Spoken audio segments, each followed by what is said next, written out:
The second sprint stage of the Tour de France. Could Tim Merlier make amends for the missed opportunity before? Would Alav Koy take another victory from Hajimo to Bordeaux? 10th of July. We are not on the coast. We don't have crosswinds. The temperatures, I think, are going down a little bit, but it's another straightforward sprint stage. We have another one tomorrow. One solitary Cat 4 climb, an intermediate sprint before that, and then a big sprint in Bordeaux. So the appetite to go on the breakaway, pretty limited. We had a Trouba from the wildcard team, Caja Rural, and Vistrofa back in the breakaway in his natural habitat. And yeah, there wasn't much interest. I was surprised Total didn't go on the breakaway, to be honest, but there's just a lack of KOM points or minor prizes to take. So Alberson and Quickstep were controlling, chance for guys to catch up with old teammates. Even Riccatello was put on the front for Decathlon for Olaf Koy. He's fallen out of GC.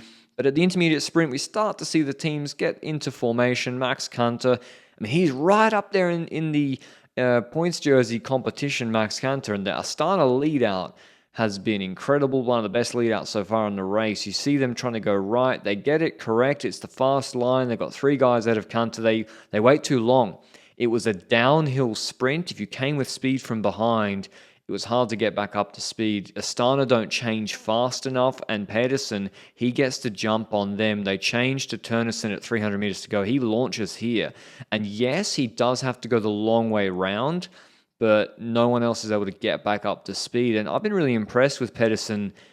Like, he's just, maybe because he's not worried about doing an all-out sprint, and the pure sprinters like Bini and Philipsen are more worried about it, or maybe he's just picked the right moment there, got the downhill run in, but he takes the maximum points possible behind the breakaway.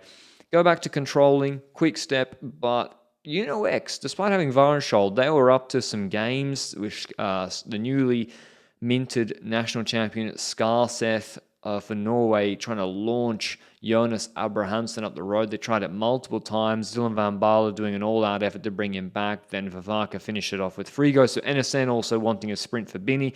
Breakaway, competing for combativity between Vestrofa and Otruba. But then they're brought back, 14Ks to go, pretty calm. It's all blocked up, but at 7Ks to go, there's a chicane, and it narrows, the road goes half the distance. Then there's a right, left, big turn they have to do to go into Bordeaux.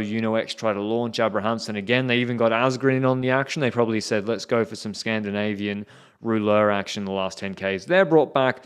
But the sprint teams have just got into formation. Now they have to get back into formation, like Merlier's quickstep. They'd had the left side of the road blocked. Now they're behind, and Cofford has come to the front early again. They're going for Milan Fretin. Decathlon going for Koy on the right-hand side, and Ineos shoot up the left-hand side. So the other teams that got to the right too early, because they wanted to be in front for this chicane, Ineos come over the top of Quickstep, and Quickstep, there wasn't too much they could do about it. They maintained pretty good position. To be honest, I would have done what Quickstep did, which is let Ineos and Cofidis do this. You don't need to be right at the front, especially Quickstep. It's 4.5 Ks to go through this left. They can't do it. They got two lead-outs left. They got basically Sturven and Merlier. That's it. Bert van Leeuwenberger had to abandon the race. They're down on numbers. Alperson's the one with the big train here. NSN can't really get together. Astana get together too late. Sturven's up the front. Merlier has to make his way over to him. An overpass blocked, seeing exactly how he did it, but all of a sudden, 1,800 meters to go. Merlier's on the wheel of Jasper Sturven. Picnic bring Bittner up to the left-hand side. Got Koy deeper with Case Bowl. Alperson early. 1,500 meters to go. Three guys, not the best wind conditions. They do have Van der Poel as the last man, and they can sort of swing left to right, and it does block guys like Koy and Astana. You see Astana trying to move up like they did on the right-hand side with four guys. They weren't able to do that today because it did get a bit narrower here than in the other stages. And Jasper Sturven, he did really a masterclass lead out today. I mean, if they had Van Leeuwenberger, it would have been unfair. Here he moves Clement Rousseau off the wheel of Philipsen. He's trying to create space for Merlier to get the wheel of Philipsen, because we all know Merlier's the fastest guy here.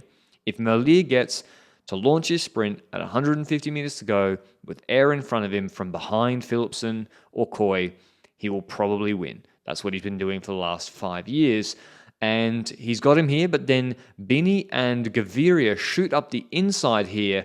We see that Koy lets Bol go. So it's a mistake from Coy. He thought Bol was done. He let Bol go, who was bringing him up into the mix onto Merlier. He would have been boxing Merlier in if he'd followed Bol. You see Bol look under his shoulder here, and Coy stayed back with Pedersen.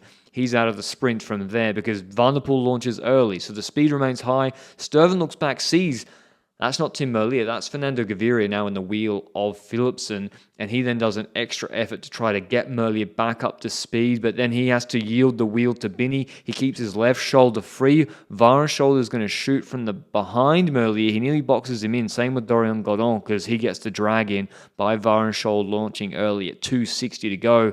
2:50 to go, Van der Poel pulls off, and Philipsen, he's not right on the barrier, 2:50. It's too early. In a Tour de France sprint, especially with a little bit of headwind, I think it's too early with the guys around him. You see here Merlier, he's got Godon about to box him, so he's looking for that exit to his left shoulder, and he takes that behind Varen's shoulder. And yeah, once I saw him hit like free air, this was a done deal. No one's beating Tim Merlier. Puts everybody on a bike length. Thanks very much for coming. We'll see a celebration in a second. But what do you think about Philipsen's move? Similar one to the Van Aert one he got relegated for like a couple of years ago. He's established his sprint here, then he sprints straight to the barrier. Gaviria had to, basically brake or stop pedaling to not get put into the barriers. I am not sure if it was a relegation on the books. I think it's a relegation based on the rules and based on Gaviria nearly going into the barriers. Merlier, though, look at the celly. Look at the celebration. Absolutely diabolical celebration from the best sprinter in the world. Dusts the shoulders off and then says, it's just a light piece of work. I just win Tour de France stages. He could probably already have 15 Tour de France stages. But, circumstances didn't help him. Back in 2021, winning ahead of Varenschol, then Binney, Canter, Philipsen, Bauhaus, Arts, Godon, Pedersen, Van Asbroek. Here's what Tim Merlier had to say after the stage. Tim Merlier, a third stage success on the Tour de France. Would you say a fourth? Yeah, of course. Oui, trois avant, plus un, four. Would you say that this one is the victory of experience? You timed it perfectly. Perfectly, I don't know, because I lost my sprint.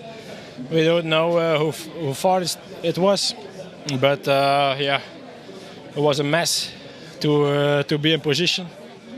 But I make it. Thanks to the team for it. Great work of them, and after all the work 2 days ago and today, we were the only team with Alpecin who were riding to take the breakaway back. So I'm happy. It's not another team who win.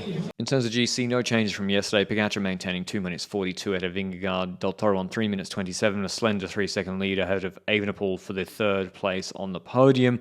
Hope you enjoyed the video. Tomorrow we have another sprint stage in Bergerac. It's a bit more technical, a lot more narrow, I think, at the finish. I think Alpecin might get it right.